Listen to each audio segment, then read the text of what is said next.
Hello everyone, welcome back again to my YouTube channel Speaking Zone। Friends, सबसे पहले तो मैं आपसे माफ़ी मांगना चाहूँगी कि बहुत दिन से मैं वीडियोस नहीं बना पाई हूँ क्योंकि मुझे कुछ हेल्थ इश्यूज थे। सो मैं कैपेबल नहीं थी वीडियोस बनाने के लिए। सो आज एक बार फिर से आपके सामने लेकर आई हूँ एक नया एडवांस स्ट्रक्चर। और अगर आप इस एडवांस स्ट्रक्चर को सीख लेंगे तो आप अपनी इंग्लिश को और चार चांद लगा सकते हैं। तो देरी किस बात की, चलिए वीडियो को स्टार्ट करते हैं। लेकिन हाँ, आप इस स्ट्रक्चर को ढंग से पूरा सीखिए। जब आप इसे पूरा सीख जाएंगे तो आप इजीली इस स्ट्रक्चर को अच्छे से यूज़ कर पाएंगे और अपनी इंग्लिश को अच्छे से इम्प्रूव कर सकते हैं। क्योंकि बहुत बार हमें अपनी रियल लाइफ में ऐसा कहना पड़ता है कि किसके कहने पर तुमने उसे पीटा, किसके कहने पर तुम वहाँ गए, किसके कहने पर वह यहाँ आया। सो बहुत बार ऐसी सिचुएशन हमारी डेली लाइफ रूटीन में बन जाती है। लेकिन क्या अगर हम इसकी सिंपल मीनिंग बनाएं, सिंपल स्ट्रक्चर सेंटेंस यूज़ करें तो क्या हम इसे ट्रांसलेट कर पाएंगे? ये पॉसिबल ही नहीं है हमारे लिए। तो अब इस तरीके के सेंटेंस को हम कैसे कन्वर्ट करेंगे, कैसे बनाएंगे, तो आज की वीडियो में हम इसी बारे में सीखेंगे।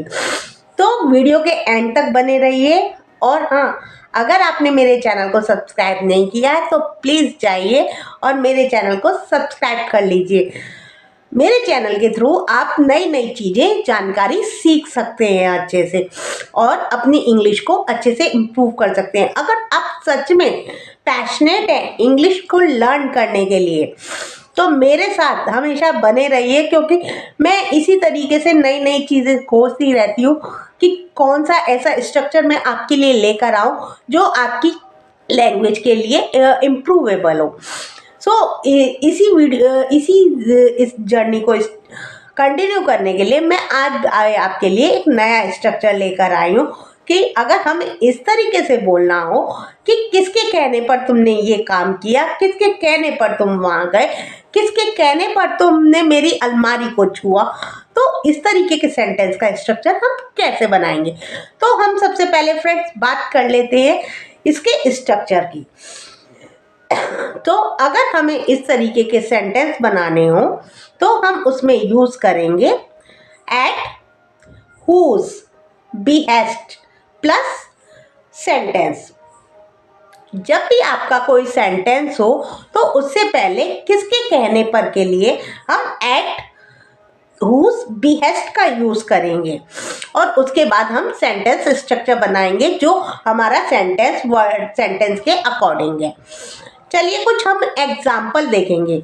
एग्जाम्पल के थ्रू हम आसानी से समझ लेंगे कि इस तरीके को हम किस तरीके से यूज़ करेंगे। फॉर एग्जाम्पल, किसके कहने पर तुम वहाँ गए, at whose behest did you go there, at whose behest did you go there. किसके कहने पर तुमने उसे कॉल किया, at whose behest did you call him, at whose behest did you call him। किसके कहने पर तुमने ये कपड़े रखे, at whose behest did you keep this cloth, at whose behest did you keep this cloth। किसके कहने पर तुमने उसे चांटा मारा, at whose behest did you slap him, at whose behest did you slap him।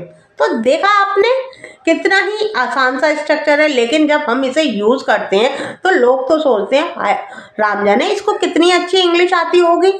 तो इसको आप भी अच्छे से सीख सकते हैं, ये इतना भी तो मुश्किल नहीं है। देखा आपने कितना छोटा सा स्ट्रक्चर था और जब हम इसे बोलते हैं तो लोग तो सोचते हैं जैसे हमें कितनी अच्छी इंग्लिश आती है।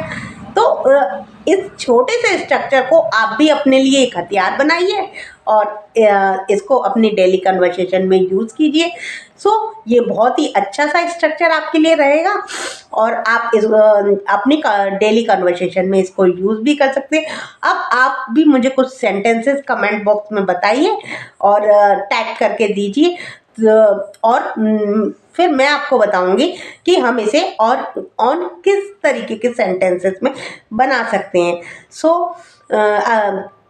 Keep learning.